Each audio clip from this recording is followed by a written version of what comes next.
Hello, my name is Rowena Schwartz from the University of Cincinnati School of Pharmacy. And today we're going to talk about some of the updates that have occurred in drug therapy in oncology in 2017.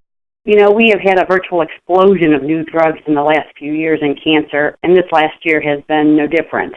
The key thing is that we are learning more about cancer biology, and we're learning about drug-actionable targets within cancer, and from that, we've been able to develop drugs that we now see in practice. This slide presents the list of the new drugs that were approved in oncology by the FDA in the United States since the last ONS meeting. I think it's important to realize that once these drugs become marketed, the drug development does not stop, and the indications for these drugs continue to evolve over time. Many of the drugs that are approved in one disease state or in one treatment setting, and that will evolve as the data becomes more mature in those different settings. So let's do a quick overview of the mechanisms and some of the strategies behind these new agents. The first drug that we will look at is venetoclax. Venetoclax is the first-in-class drug that targets BCL2 or B-cell lymphoma 2. It was named B-cell lymphoma 2 because it was first cloned in a lymphoid cell line. This BCL2 is part of a family of proteins that are very important in coordinating both pro-apoptotic signals and anti-apoptotic signals within the cell. It sits on the outer surface of the mitochondrial membrane and helps coordinate protein-to-protein interactions. BCL2 is a protein that encodes anti-apoptotic proteins, and it's thought that in some diseases we see an increased expression of BCL2, and this causes the cells to become resistant to apoptosis. So what that means is that you get an accumulation of these long-lived clonal cells, and one of the key places that we see this is with lymphocytes. So the current indication of this drug is in chronic lymphocytic leukemia with a deletion of 17p in patients who have received one prior therapy. We continue to see advancement in immunopharmacology. So this year, we are looking at PDL1 inhibitors. So this picture shows a T cell, which is the circle, and you can see on the T cell, there are receptors in green that cause activation of T cells. And then you can see in red or orange that those are the receptors that, when stimulated, cause inhibition of T cells. So the focus is how we can modulate how that T cell functions in the tumor environment. And one of the strategies we've seen over the years is to inhibit some of those receptors that inhibit T cells. By inhibiting inhibitors, what we see is an activation of the T cell. So CTLA-4 was the target for ipilimumab, PD-1 was the target for nivolumab and pembrolizumab, and now we go to PDL1, which sits not only on the T cells and the tumor cells, but on other immune cells. Programmed death ligand 1, or PDL1, is expressed in the microenvironment of the tumor. So this is one of the key issues when we look at the drugs that are approved, is how we measure if PDL1 is overexpressed and if this would be a good target. A couple key things with PDL1 inhibitors, that they have been shown to have an activity in a wide variety of solid tumor, and within the last year, not only have we seen the approval of 3 agents, but those agents have been approved in multiple indications. So on this list, we can see the 3 that are outlined in blue. Atezolizumab, that was approved initially in bladder and now has the indication for non-small cell lung cancer. Avelumab, which was initially approved for Merkel cell lymphoma, a skin cancer that, although it is not common, can be very aggressive, and chemotherapy doesn't have a lot of activity. So this has been a really nice addition to the treatment of Merkel cell cancer. And then just in May, we have our 3rd PDL1 inhibitor, durvalumab, which is approved for bladder cancer. Another drug approved this year is olaratumab. This is a drug that is thought to target platelet-derived growth factor. Now, this is the first monoclonal antibody that is specifically targeting this platelet-derived growth factor, though we have many tyrosine kinases that do impact platelet-derived growth factor and its receptor. Platelet-derived growth factor causes tumor progression. So we know that this family of proteins, when it interacts with platelet-derived growth factor receptors, causes autophosphorylation and then signaling throughout the cell, causing cell proliferation and inhibition of programmed cell death or apoptosis.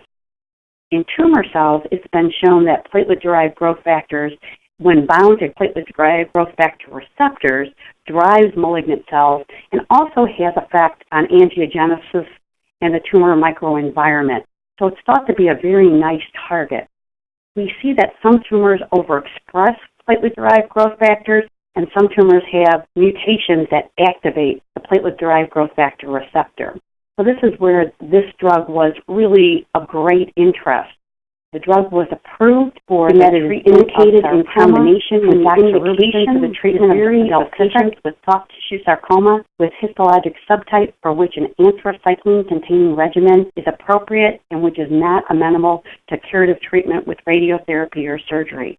So one of the very interesting things about this drug and the approval is that the indication of soft tissue sarcoma is quite large. As we know, there's many subsets of soft tissue sarcoma. So really there's great interest to see where this drug works in what specific sarcomas, and we look for that information in the future. Another focus of drug development that we've seen in the last year is with PARP inhibitors. Now, PARP is an interesting concept because PARP is an enzyme that helps repair DNA when there's damage. So DNA damage from just life exposures, that it is repaired by PARP. We also know that chemotherapy can cause damage to DNA, and PARP could help with the repair. So PARP inhibitors were initially looked at to be used in combination with things like chemotherapy to help exploit the chemotherapy effect. Same thing with radiation. Radiation caused DNA damage. PARP could help repair. So inhibition by PARP inhibitors could help exploit the effect of radiation. Unfortunately, that has not really shown to be a strategy that's been useful because of toxicity. So I don't think that's something that we won't see in the future. Where we really looked at PARP inhibition is in the use in patients that have genetic abnormalities that make them at risk. And so synthetic lethality is the term that's used. That means that when there's a genetic or defective protein that's compatible for cell viability, but when you combine it with another defect, such as PARP inhibition, then it causes cell death. So that's where we've really seen PARP inhibitors be used. So you can see that 2 PARP inhibitors were approved within the last year. We see Metairie, which is used for monotherapy for treatment in patients with deleterious BRCA mutations, either germline or somatic, associated with ovarian cancer, who've been treated with 2+ chemotherapy. And then we see just recently in March, niraparib was approved for maintenance treatment in adults with recurrent epithelial ovarian, fallopian tube, or primary peritoneal cancer who are in CR or PR after platinum-based chemotherapy. So we can see increased evolution of these drugs. I wanted to talk about 2 other strategies that have resulted in additional drug approvals. One is cyclindependent kinases. Cyclindependent kinases, we know, are very important in helping regulate how cells go through the cell cycle. And we know that by inhibiting these cyclindependent kinases, we have an impact on how cells develop and divide. We have approval this year of a new drug, the second in this class of drugs. Ribociclib was approved for combination therapy with the aromatase inhibitor for initial endocrine-based therapy for the treatment of postmenopausal women with HR-positive, HER2-negative advanced or metastatic breast cancer. Finally, one of the most recent approvals we saw in the last year was the FLT3 inhibitor. FLT3 has been an area of interest for a while. We know that this is really important in hematologic malignancies, and FLT3 receptor is expressed in over 80% of patients with AML. So with this, when we see either mutations of FLT form or overexpression of FLT3, we see patients who do not do as well with chemotherapy. So now we have a drug that is approved in combination with standard chemotherapy, cytarabine and daunorubicin for induction, and with cytarabine consolidation for treatment of adults with newly diagnosed AML that have FLT3 mutation positive. I think it's important to at least mention that with these advances and with the science, we are really go hand in hand with the practicalities of placing these new drugs into therapy. So this is a quote that I think is good to at least mention. Hand clapping for science is now inextricably linked to hand-wringing over affordability. So although we don't talk a lot in this short period of time about the cost, it's important to realize that these drugs are expensive, and we really need to think about how we can assure that the patients who need them are able to get these drugs. So with that, that concludes my remarks, and I want to thank you for your attention.